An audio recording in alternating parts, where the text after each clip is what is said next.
That's it. That's it. Very well done. Yeah, not many. 50K. Not many.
The Erie to order. Please rise for the Pledge of Allegiance.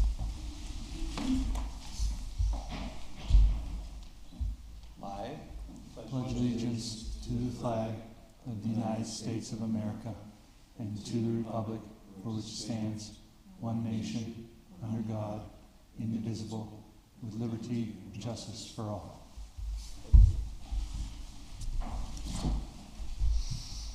Before we move on to the first order of business, I'd like to welcome our new member, Erin Carey, to the board.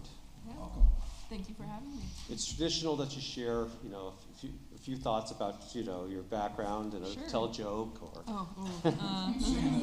I'll bring a joke. sing the song. The theme, okay. Yeah. I'll prepare that for next time, certainly. Well, my role in the planning department at the city is neighborhood planner for the city. So I've worked pretty extensively with Erin, collaboratively on neighborhood planning processes in the East Bay front, the Academy Marvintown neighborhood plan. We're working right now on Buffalo Road on a plan with residents. So pretty extensive the last 4 years community development work. So Great. happy to be here. Well, welcome. Some of us have been following your work and appreciate all you do for the city, and thank you for joining the Redevelopment Board. We're on our way up, so with that, your help, I appreciate that. And I also want to take a moment to thank Rose Graham, who could not be with us tonight for her service. I was wondering if we could send her a letter or note of some sort just to thank her for her service then. And Absolutely. because I'm not sure what her tenure was, but a few years, I'm thinking. 3 probably. Yeah. So. Okay, thank you so much for, I didn't mean to veer off too much off the agenda here. Our first agenda item is the consent agenda, which will approve the agenda itself and the minutes from the October 10th meeting. Is there a motion to approve that agenda, consent agenda? So moved. Mr. Alseth, thank you. Second. Thank you so much. Moved and seconded, all those in favor? Aye. Okay, Aye. thank you. Any citizens to be heard? Any citizens' comments this evening, this afternoon?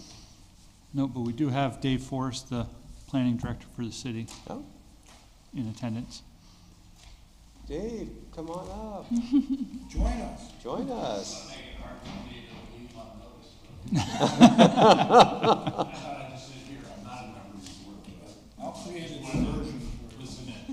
Sure. Well, welcome. I appreciate, and hopefully we'll get to know each other a little bit going forward and everything.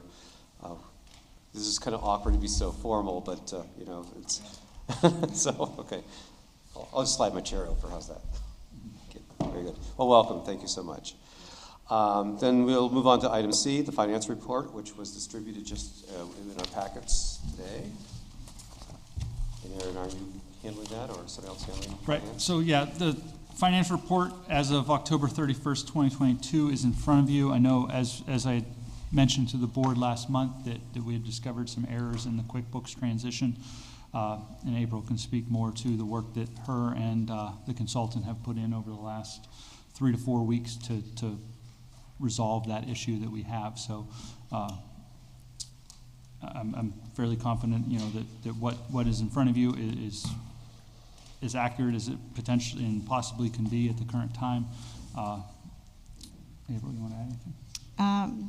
We had been working with Beth Pinter from McGill Power Bell CPA firm, and the profit and loss that you have in front of you now shows grant revenue separated out from the other income to reflect the ARPA grant money for loan programs. We're currently holding those funds now until we start the loan programs, and all of the expenses on there are allocated correctly. Some minor corrections there when everything was being transferred over as uncategorized transactions that pulled from the bank feeds. So as far as we know, this was completed today, the corrections, so what you have in front of you is as complete and accurate as possible. Okay.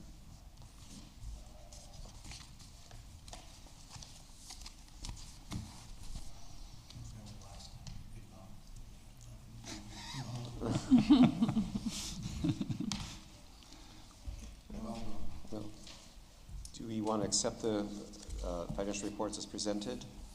Probably. Thank you. Is there a second? Second. Thank you. All in favor? Aye. Aye. Thank you very much. All right, Mr. Stippert, item D. All Executive right. Director's report.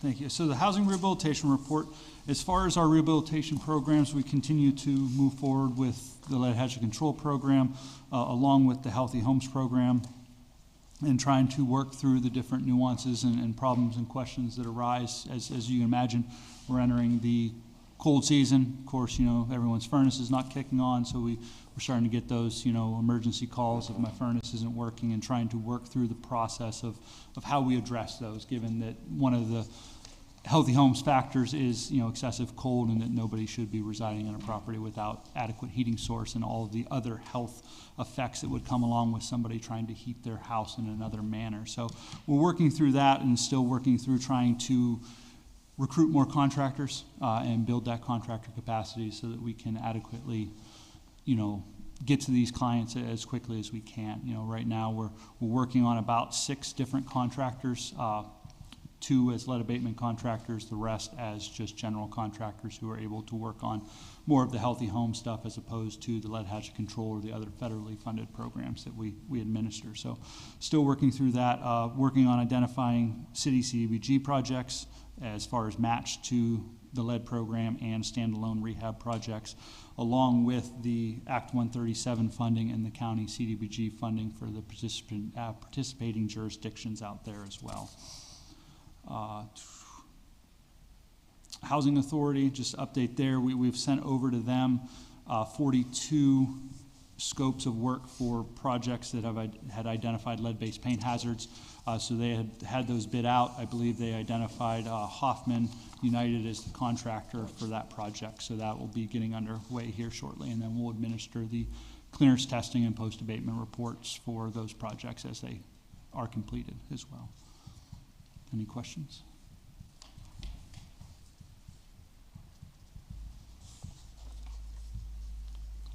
Quiet group today. Yeah, all right. I think we're yeah, we didn't get our homework done apparently, so we're catching up. All right, any questions for Aaron?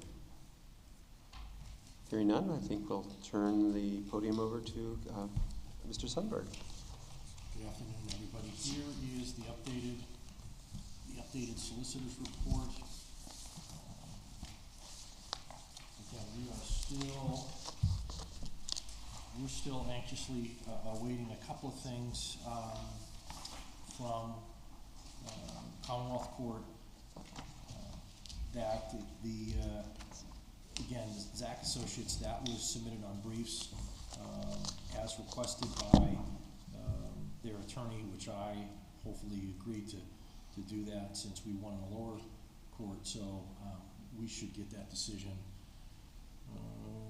I don't know. I don't know when we'll get that. It's just no idea when the Commonwealth Court will issue that opinion. Hopefully quick. Hopefully it'll just be a quick order just affirming the lower court. And then we'll move that on to valuation. The James Watford situation and the Melbourne Easterling is still frustrating in that they need to return the docket to the Commonwealth, from the Commonwealth Court down to the lower court, so that we can finish up those two as well. So it's just kind of wait and see. But I think it's all going to be, and I'm confident it's all going to be favorable. We're moving forward on the petition for the June 2022 condemnations. Those have all been served. Everything has gone out. One property has come off, but we're waiting for the date to set the valuation hearings, and there is a new request being sent over to Judge Brabender, who's hearing that to help facilitate that process. So we're pushing a lot of these forward, and then we are ready and will be filing. It looks 12 or 13 of the new condemnations that were authorized in October. So those will be filed certainly by the end of the month, hopefully this week. And there's some return, some of the names aren't familiar, so they can run but they can't hide. So that should be in place. We're hoping to file those this week or certainly before Thanksgiving. So with that, we're pushing ahead, and appreciate all the help that Aaron and his staff is providing us to expedite this process. Any questions on this report? And thank you for keeping things moving along a little bit. Sometimes it's awkward when you run into some of the, owners of various events and so on. So yes, Erie's a small community. It is very small, and yes, all of a sudden, so there they are. There they are. At social events and so on. Yes. So. Yes, sir. Just have one question. If I recall, was it Mr. Easterling that was representing himself? He was. Okay. Yes, he was, and nothing. He filed or had an attorney file the appeal for him and then withdrew. Okay, that was my next question. Right, Okay. and then, so he's pro se, he's representing himself, and did not file any of the appeal-related documents or briefs or anything like that. We filed a petition to strike the appeal, which was granted. So now we're waiting for the record, the docket, to come back from the Commonwealth Court to Judge Piccinini, so that he can rule on the valuation hearing. And we have been in contact with Judge Piccinini's office as well. He's reaching out to the Commonwealth Court as well, saying, are you going to send this back to us or what? So you're in a situation where you don't know how hard to kick the hornet's nest open, but we're all in limbo waiting for what they call as the record or the docket to come back. Yeah. So it's just a standstill. Okay. Thank you. And am I remembering correctly that 405 East 7th Street we had the owner or the alleged owner was living there?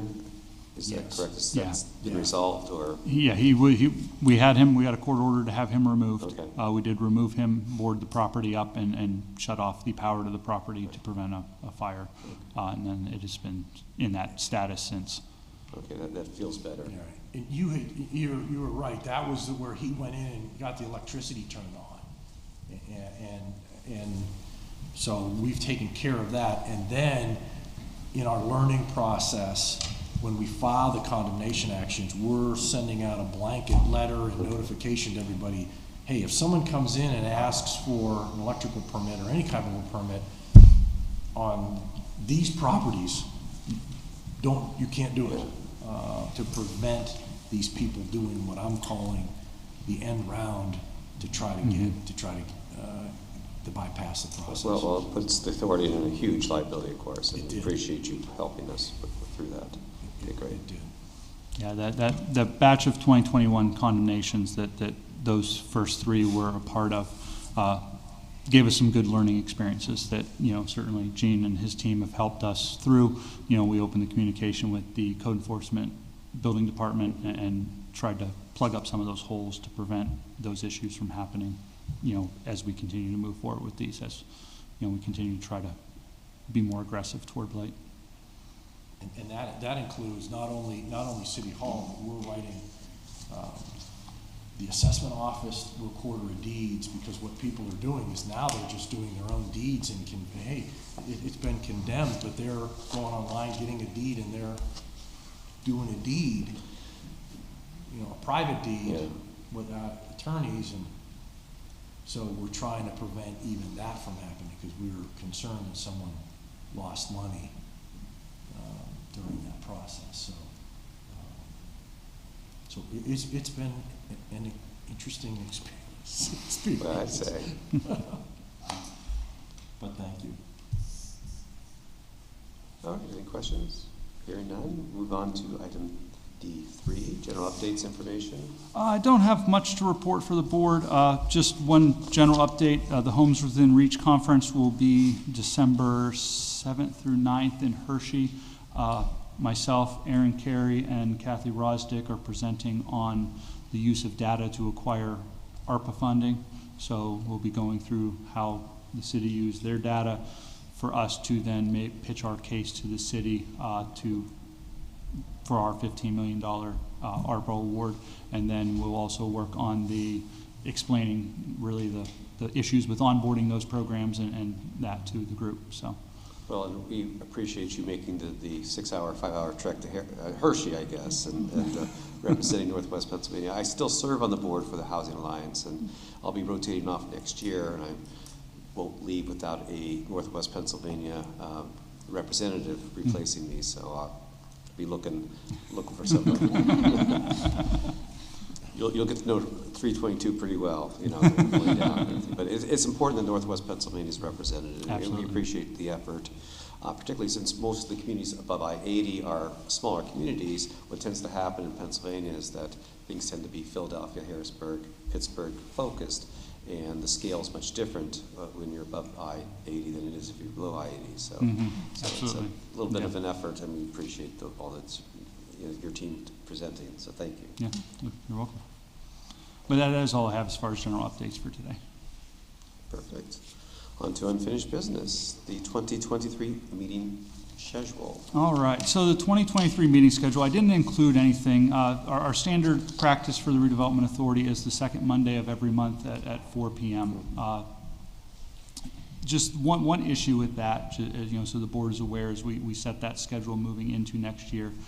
City Hall pays for the security at the front door until 4:30. Anytime after that is overtime. And Public Works, given the budget constraints of the city, has said that any time that we utilize security past 4:30, that the authority would be billed for overtime. It's nothing substantial, but it is a bill that we would have to incur unless we wanted to change our meeting times to an earlier time so that we can ensure we would be out of here by 4:30 on any given time. So given their public meetings, they have to keep the building open until our meeting is completed. So, anytime we run late, of course, that bill will end up coming back to us. So I really open it up for the board's discussion on whether or not, you would want to change the meetings to an earlier time on the second Monday, or leave them at 4 p.m. and just absorb the cost of the security fees. I'm flexible. I could meet earlier. I just wonder, occasionally we do have citizens, the situation, can you get off of work before 5 o'clock? But if it's that important, you find a way to be here then. So Right. we could move it up. 3:30 would be fine with me. Be fine. I think we've had 2 citizens in the last 4 years. Sure. Yeah, I would concur. Well, I'm projecting Rose Graham, so Yeah. Rose would ask that question. She would ask that question, so I just, So I guess what would be the board's 3 p.m.? Would that 3's be fine. acceptable? Mhm. Okay. All right, so I guess if somebody just wants to make a motion to set the meeting schedule for 2023 for the second Monday of every month at 3 p.m. in City So Council moved. chambers. Second. Thank you. All those in favor? Aye. Perfect. Thank you. Awesome.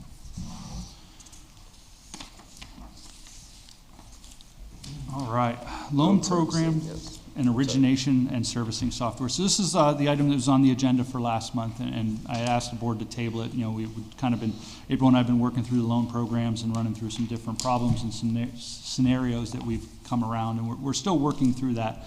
However, I put it back on the agenda because I really feel that given the 2 to 3 month time frame for the software to be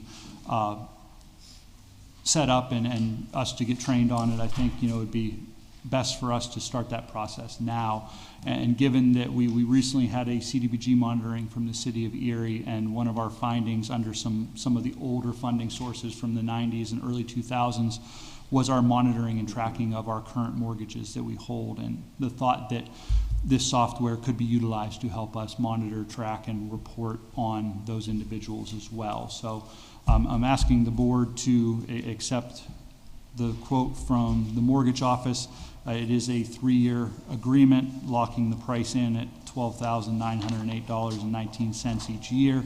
And this software would allow us to track all of our loan program participants, allow them to fill out applications online, approve them, and then put them into whatever servicing aspect of the loan they would be in at that point once we have those programs up and running.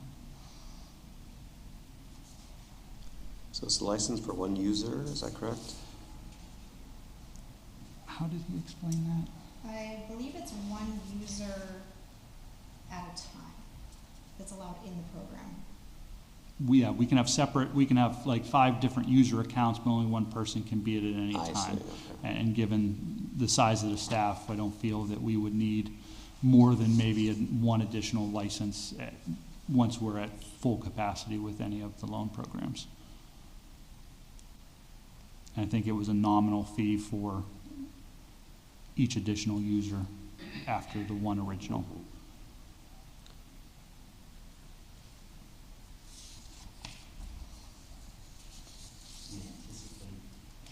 Do we anticipate at all anyone or more than one employee being in at a time?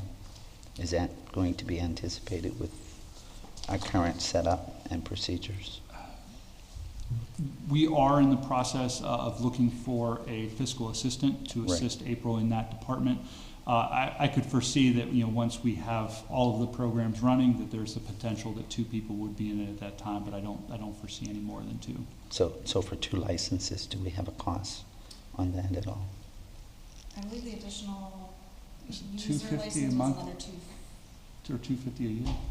It was very minimal. Yeah, it's I mean, nominal. it was, Yeah. So the reason I ask that is so that we can be forward advancing.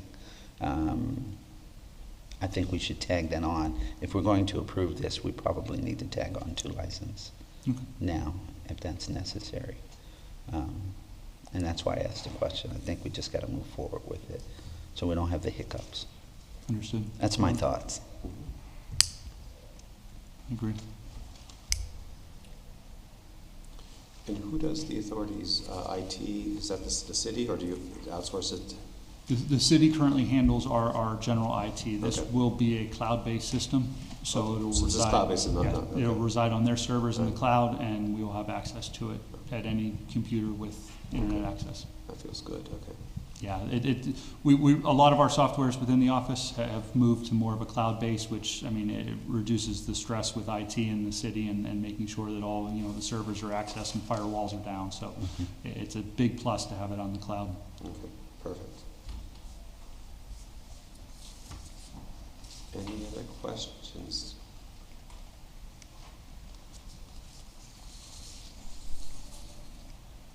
So we have, I see we have a resolution to purchase. Yes. And so, do we want to amend this resolution to include the additional license? We I would can do like that- to see that. Yeah, we Yeah. can do that right now, I guess, and Yeah. and accept the resolution with that amendment. Keep moving. I make that motion. Thank you. I second it. Thank you. All those in favor? Aye. Great, thank you. Thank you. Kind of exciting stuff. I mean, Oh, yeah. getting It'd be there. good to get that set up and moving forward. Well, it's great to be proactive too and ready. I mean, it's, Yeah. Yeah, absolutely. Yeah, I mean, and we're, and then we'll talk more about the study session and, how we'll try to help bring the board up to speed on where we are with those programs, later on, but. item 3. All right. Item 3, the Historic Preservation Grant Program. So I provided you the Historic Building Improvement Grant. So this was part of one of the 8 housing initiatives that was part of our housing plan, was a preservation grant. So in working with Chris Kinder, the Historic Preservation Planner, and the Historical Review Mission. Commission, Mission.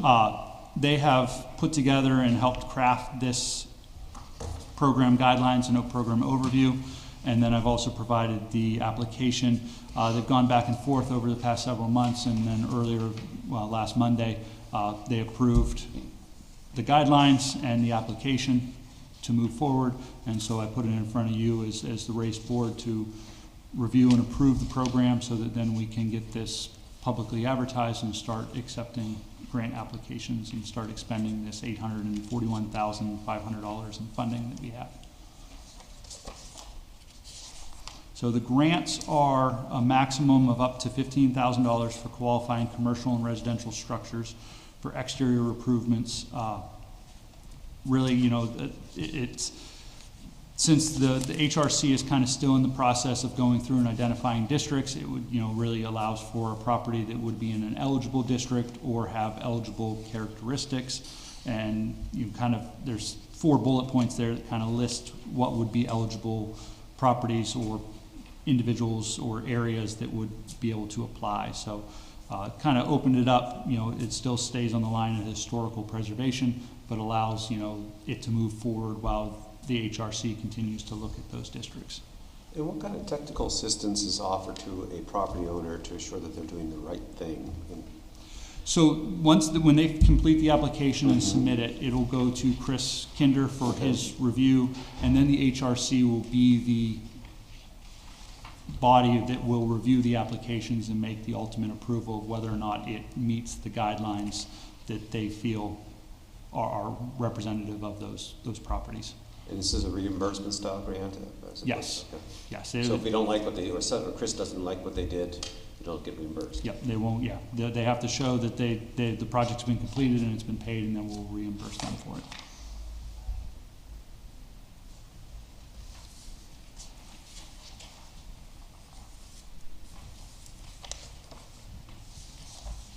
Any questions?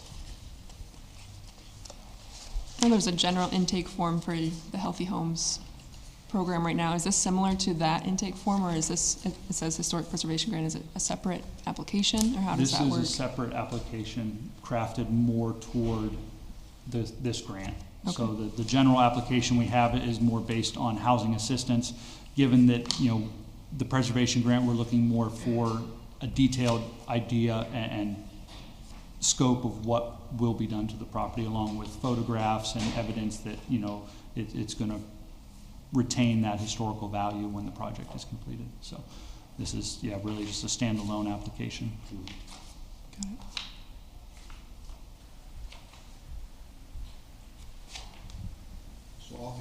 this time. There's no need component to eligibility, No need? income. No, there is not. There is, I believe they set a 10% cash match. Right. So, of course, 90% of the project is covered by the grant, and then the owner has to have 10% buy-in, but there is no eligibility as far as income. Because the thrust really is to benefit the whole city by creating, restoring historical properties then, so everybody benefits Yes, from that. yes.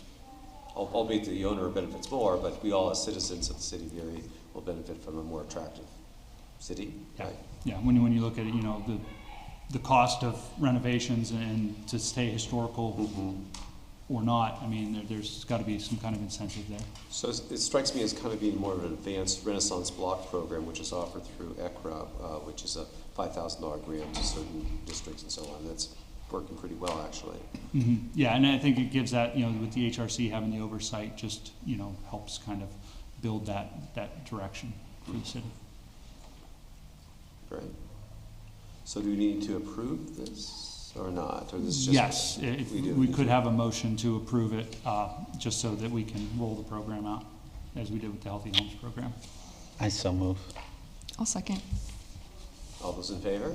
Aye. Aye. Thank you, motion carried. Excellent. And then we have the East Bayfront Greenway Trail. All right, so East Bayfront Greenway Trail, we received 2 responses to our RFP last Friday. Myself, along with Dave, Aaron, and representatives from City Engineering and Public Works, interviewed the 2 applicants. I did send that out on Friday. Hopefully everyone was able to see the link and watch interviews if you were so inclined to do that. Plan to meet Thursday morning with those individuals again, so we can kind of debrief on those interviews and make a decision moving forward. My hope was to have it on the agenda today, but time just did not allow that. So we are on a short time frame. My thought is that once we come to a decision on who to decide to move forward with, that I would like to call a special meeting to have the authority board make that resolution to move forward, so that we could get a contract signed and get this process going in December instead of waiting until mid-December to get it approved, if that would be acceptable to the board. It's fine with me. Do you have a suggestion what a date might be? That was kind of the question we could move on to with scheduling for the study session. Sure. I mean, granted, I'm meeting with them on Thursday, so I was, looking at possibly next Monday for a Zoom meeting at like 4 p.m. if that would be open for everybody, but I'm really open Monday or Tuesday next week. And, I really don't want to lump it in with our study session, just to kind of keep the 2 separate. I'd rather, have the study session in person and just the Zoom meeting to facilitate that. So you're suggesting Monday the 21st? Yeah, at 4 p.m. At 4? via Zoom. Yep, that's fine.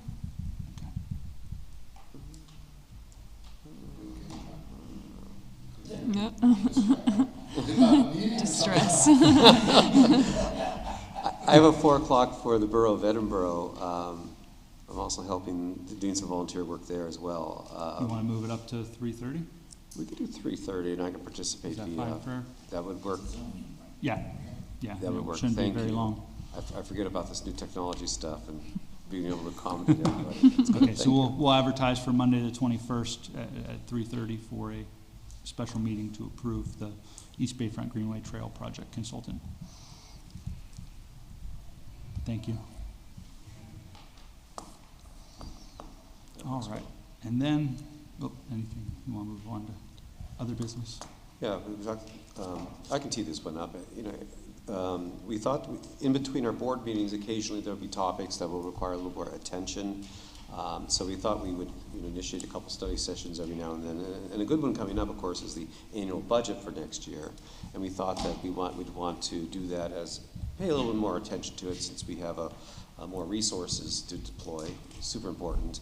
So we thought we would spend some time and just go through the budget in a more casual setting and do that on Monday the 28th, I think we suggested. However, there's key staff members who are not in the office I that see. day, so, Okay. I'd like to look at maybe a day later that week, potentially Wednesday. On Wednesday the 30th. Given the City Hall security, 3 p.m., if that would work for everybody? that works fine for me. Okay. Yep. All right, so we'll do Wednesday the 30th at 3 p.m.